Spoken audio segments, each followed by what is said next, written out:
Daanan natin sa gilid tong ano, ilog. Parang tuyo talaga yung mga kailugan dito ngayon. Wala nga, tuyo nga oh. Doon pag kami naligo dati nila Boypi, tsaka nila Priscia, tsaka nila Ma'am Maria. Okay, so andito naman tayo ngayon sa may ano, Puning River. Tatanong ko lang yung tungkol dito sa ilog. Buti dito may konting tubig pa dito, no? Oo. Para magkaroon ng tubig. Opo. Kasi kung walang harang yan, hindi makakaipon ng tubig. Dahil mahina po yung ano ngayon. Oo, mahina ang yung agos ng tubig. Pahirapan nga kami dito maglaba dati. Pero ano na pagka ganitong summer talaga, ano siya? Mahina talaga yung ano ng tubig dito. Kasi halos natutuyo yung tubig. Oo.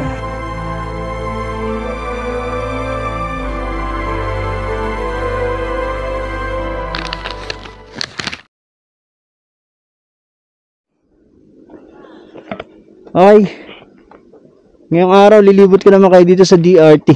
So sa mga hindi pa nakakapunta dito, tsaka sa mga nagpaplanong pumunta dito, ayan. So pupuntahan natin yung mga ibang pwede nyong mapuntahan dito. So hindi ko man mapasok, papakita ko sa inyo yung mga kung ano yung mga meron na pwede nyong puntahan dito.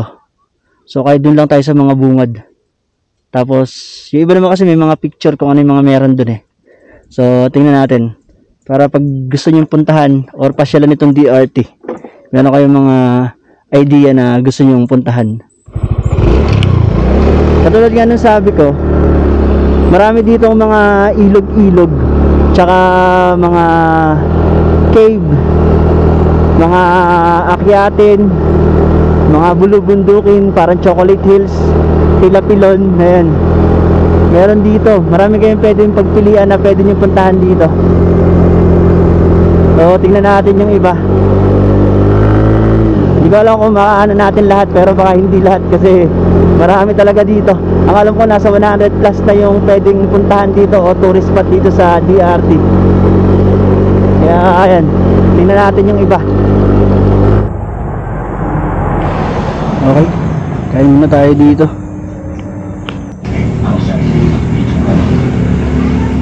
Okay, tuloy na tayo.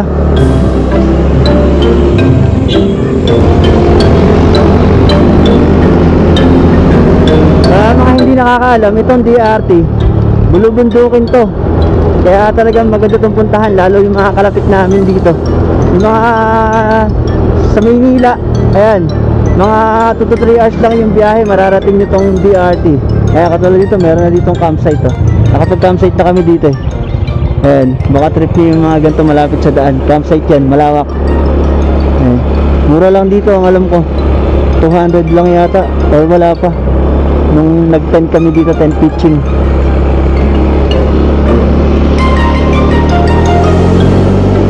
Dito na pala tayo sa part na ano to. Eto yung marami din mga mahogany. Tama ba? Kada ka nagkakamali.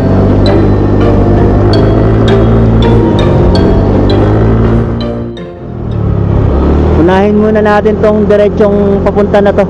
Doon na kasi ako nakapag-start ng ano nito, vlog sa may ano, sa may 13 Falls. Kaya ngayon, dito muna tayo gumawi sa mga gawi dito. Hindi na tayo nakapag-start doon sa may Arco. Doon pa yung Arco, nadaanan na din natin kanina. Yung iba, hindi dito yung daan. Kasi yung iba, mga papasok yun. Itong binabaybay natin to, isang tuwid to na diretso hanggang makarating tayo dun sa parte dun papunta ng Digos Hills. Tapos dun meron pang mga ibang part dun na pwedeng puntahan din, pwedeng pasyalan din. Ayan, may mga kainan din dito katulad yun, no? Mga overload, lomi, tsaka mga rice mill. Maraming nag-o-offer dito ng mga pagkain. Kaya pag pumunta kayo dito, wala din kayo problema sa mga bilihan ng pagkain. Ayan, no? Mga bulubundukin dito sa gilid. Ayan pa, sa kanila. So yung binabaybay natin na to, mula dun kanina pa sa may dinaanan natin nga na yun, sa may pa 13 Falls na yun, Barangay Kamasin yun sa may 13 Falls. Tapos ito, Barangay Talbak na to. Tapos sunod na barangay nito, yung Barangay Sibul. hanggang marating natin yung Barangay Kalawakan. Nandito tayo sa may Raj Cafe na. Ayan, Barangay Talbak na eh. Raj Cafe. Ayan, ayan yung Raj Cafe kila Tito Jun. Ito na yung Digos Hills naman. Pag gusto nyong panikin yung Digos, eto, pwede nyong akyatin to, pwede nyong puntahan to. Ayan o, Digos Hills. Yan tayo madalas nun. Ayun, tapos marami nagtitrail dito. Ayan o, mga naka-enduro. Kapababa lang nila, mukhang naglaro sila dito sa taas.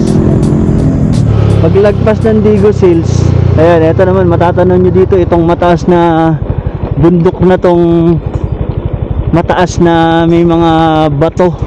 Hindi siya lupa eh. Ayan o, ang ganda lang yan. Nakalimutan ko kung saan papunta to. Verdibia ba? Doon yata yung daanan sa Verdibia Falls. Pero papasok kasi yun eh.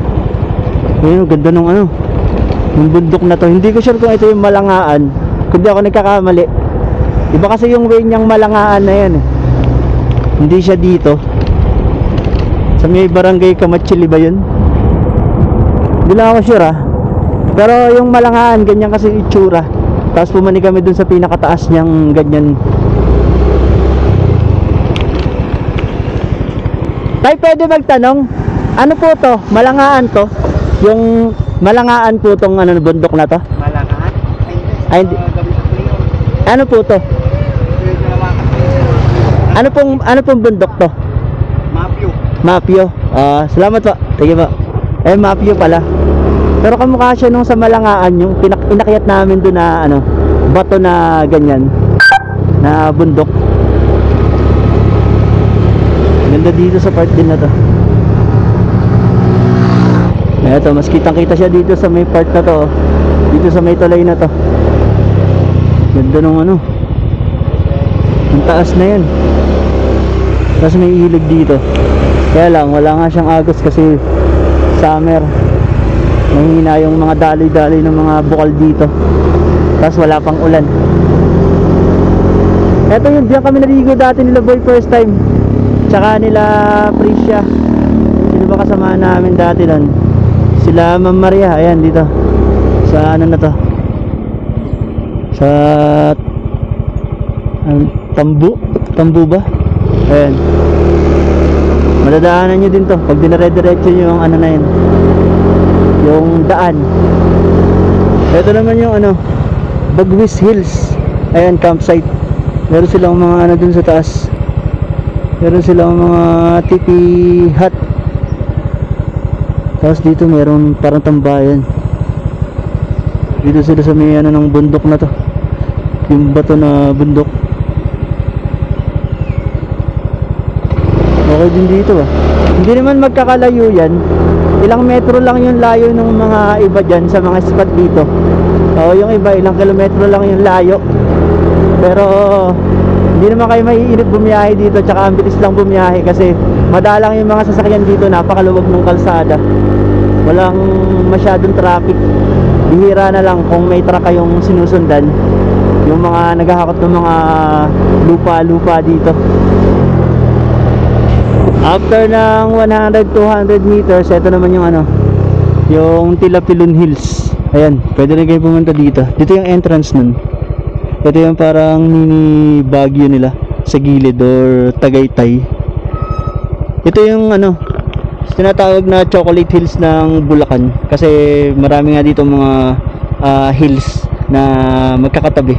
Tapos trekking to hanggang makarating ka dun sa parang isang mas mataas na hills. Nakita mo ng 360 yung maraming mga kalapit pa niya na hills. Eh dito yun ah. Wala silang picture para mapakita ko man lang sana sa inyo yung picture eh. Yan, dito yan. Pagka gusto nyo ng mala Chocolate Hills, dito yan sa Tilapilon Hills. Ito naman yung ano, di kalayuan sa Tilapilon Hills, itong Paru-Paro Hill. Ayan, dito sa loob. First time kong umano dito, pumasok dito. Kaya okay lang mag-ano dito, mag-video, okay lang. Salamat. Tingnan ko lang yun dun sa taas eh. Salamat. Okay, silipin natin to. Ayan o, meron sila dito ang ano, pataas na to. Tapos may mga swimming pool pala dito. 5 daw swimming pool dito eh. Meron dito sa baba isa oh. Ayun. Kiraan lang po. Ayan. Overlooking pala dito sa ano na to. Ito yung pool sa baba oh. Malaki din yung pool nila. Oo nga, yun oh, maraming yung pool dito. Mukhang 5 nga yung pool nila. Meron din dito ang space. Tapos may mga tipping hut din sila. Ayun yung bundok. Sabi ni Kuyang Guard, biyak na bato daw tong pinakaano na to, yung patulis na to. So hindi natin madadaanan yan eh. Iba kasi yung daan yan. Andiyan sa baba yata yan yung pinaka mga ano, mga paliguan dyan sa biyak na bato. Susunod, papasokin natin yan. Hindi pa ako napapasok dyan sa biyak na bato. Ayan, pwede nyo din tong hintuan. Campsite din. Tapos merong swimming pool na pwede nyong paliguan pagka trip nyong maligo. Kung trip nyo sa pool. Okay din to. Goods din yung ano, yung pwesto nila dito. Kuya, thank you. Salamat. Bale, eto sa may barangay Kalawakan na pala tong part na to. Etong Paro-Paro Hill na to. O, meron din ditong ano, resort. May mga banderitas eh. Tama ba? Oo nga, ayun oh, Anahaw campsite. No tour guide this way. Ayan, campsite ulit. Ayan mga makikita nyo, mga Instagrammable. Nasa gilid din siya ng mga kabundukan yung mga view. Tabi-tabi lang sila. Okay, so pag dire-diretso nyo pa rin, ito naman makikita nyo, Gulod Paradise. Parang ano din to, mukhang campsite din to. Ayan o, may mga Instagrammable din sila dito, mga ano, mga ginawa. Meron dito yung ano eh, kampo ni Pedro. Ayan o, nasan yung kampo ni Juan? Meron din ditong kampo ni Juan eh. Tapos pag usad yun ng konting-konti lang, eto naman sa kabila, Balistada Hills. Ayan, ganun din siya, overlooking din siya, mukhang campsite din siya, parang ganun. Sobrang magkakatabi lang talaga ng iba dito. Pero yung iba nga nito, iba yung daan. At ibang mga ano din yun, mga pwede nyong puntahan, ibang mga adventure, mga trekking, mga falls. Parang wala akong naipakitang falls ah. Pero meron mga falls dito, Verdivia Falls, yung Sitio Das Campsite, ayan, may falls din yun. Tapos yung 13 falls na daanan na nga natin kanina. Ano ba yung mga falls dito? Zamora Falls. Ayan, marami dito. Ang ganda naman nandito. Ayun yung mga bundok dito sa gilid natin.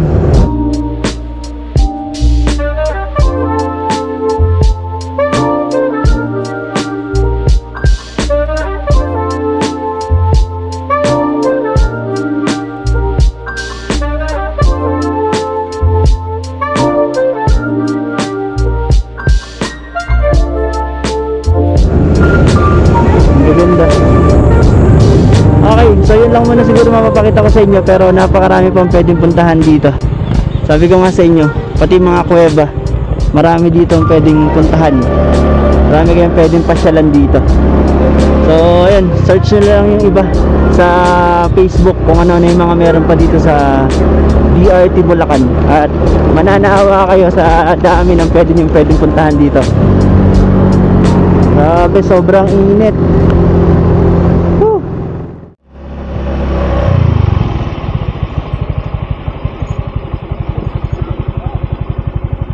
Daanan natin saglit tong ano, ilog.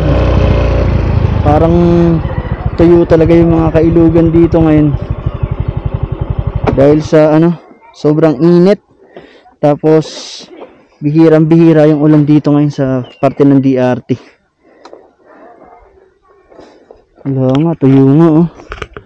Doon part kami naligo dati nila Boypi, tsaka nila Priscia, tsaka nila Ma'am Maria. Yun, naliligo dun. Kaya lang, walang agos yung tubig. Yun oh. Sa ilalim ng ano na to, tulay na to. Yun oh. May naglalaba pa rin si ate. Malayo na, ewan ko, kita pa to sa camera. Pero walang ano, walang daloy ng tubig oh. Wala. Dati meron to eh. Wala. Sobrang init talaga. Natutuyo yung iba. Parang ano, bihira yung may tubig dito ngayon. May daloy ng tubig. Kahit mga falls. Depende na lang siguro kung may bukal. Ang alam ko dun sa may ano, Sitio Dos. Alam ko dun, hindi nawawala ng agos ng tubig dun eh. Kasi parang ano, malapit siya sa may bungad ng mga bukal nung malalaking mga ano, mga falls doon. May mga falls na parang sa bukal lang gagaling yung tubig, kaya tuloy-tuloy yung tubig doon. Kaya lang yung ano yata nila sa may ilog dumumi kasi nung umulan nung nakakaraan. So isang beses pa lang yata umuulan dito. Ayun, may mga bumagsak ng mga lupa, tapos hindi yata maganda yung tubig dahil dun sa mga lupang bumagsak dun sa ilog. Kaya dun lang sa may falls sila nagpapaligo. Nakita ko kasi post ni Ate Melina, yung kapatid nung may-ari nung lupa dun sa may Sitio Dos. Mahaba-haba na kasi yung summer eh, kaya wala, patuyo na talaga yung mga tubig dito sa ibang ano dito, mga kailugan. Pero malapit na ulit magtag-ulan, mag-May naman eh. Kakatubig na ulit yan sa mga susunod.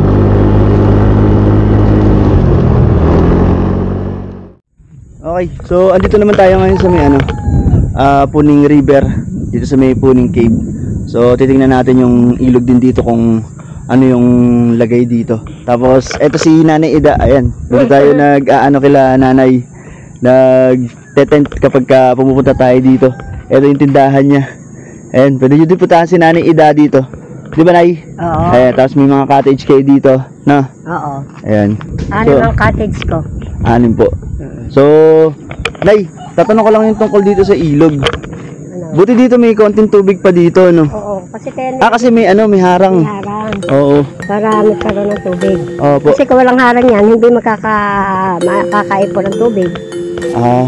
Dahil mahina po yung ano ngayon. Oo, mahina ang Yung agos ng daloy tubig. Pero dati na nung hindi naman summer, no? Malakas yung agos talaga dito, ano? Yan, malaki ilog.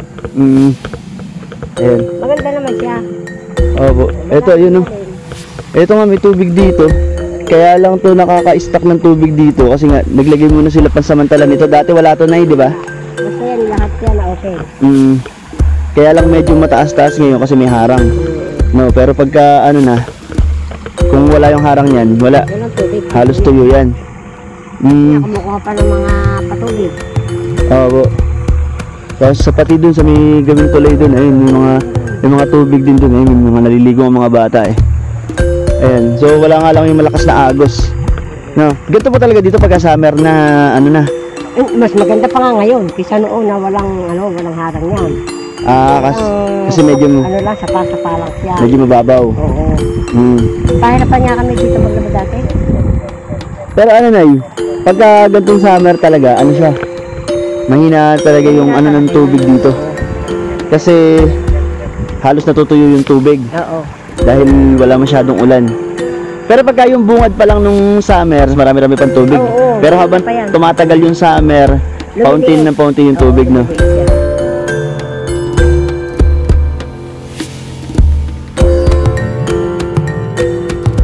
Puntahan naman natin itong dulong bahagi nitong ano, halos dulong bahagi nitong ilog. Medyo mataas din dito kasi nakasarado yung mismong pinaka daanan ng tubig dito. Kaya malalim dito sa part na to kasi naiipon ngayon yung tubig.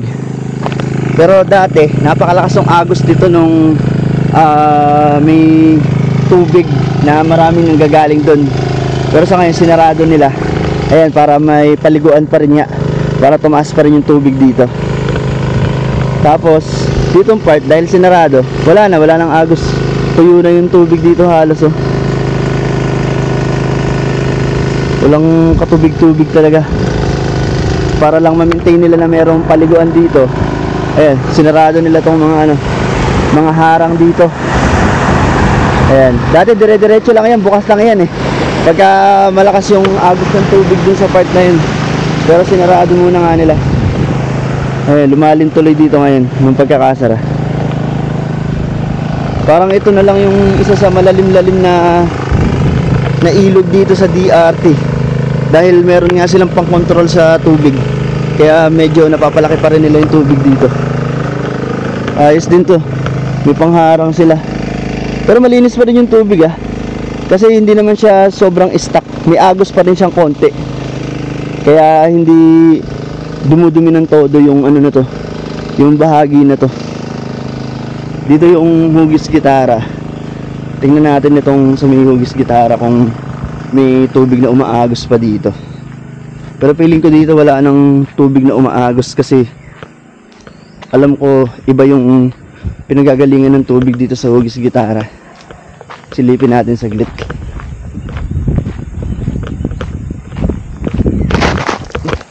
Ahas! Visit na yun. Nagulat ako sa ahas. Ayun o. Ahas.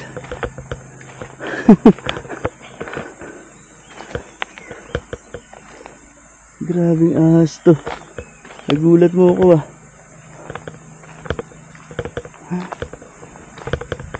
Yun o.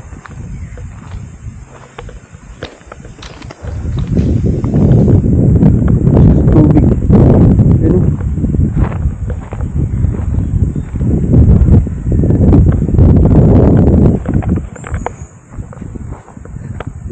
Ingat tayo dito. Ito na yung part nung ano, sa may hugis gitara na tinatawag dito sa puning. Dito nyo, dahil walang agos, walang tubig na nagagaling dun sa taas. May mga lumot na dito. Hinarangan na lang din nila. Oh. Tingnan natin dito. Ang ganda dito, kaya lang wala siyang ano ngayon. Walang tubig. Dito yung paboritong anuhan ng mga ano eh, mga pumupunta dito. Kasi medyo malalim dito kapag ka may agos ng tubig tsaka malinis. Saka maganda kasi yung pwestuhan, oh. Di ba? Ang ganda ng mga rock formation dito. Tapos lilim dahil sa mga puno. Pero ngayon wala. Ang babaw ng tubig, oh. Pero pwede pa rin paliguan ng ilan. Pero wala talaga. Wala siya, oh. Dito malalim to pagka sobrang lakas ng agos eh. Yan lang ang pinakatubig niya ngayon. Sobrang hina nung ano, agos ng tubig. Doon part yung kuweba, Puning Cave.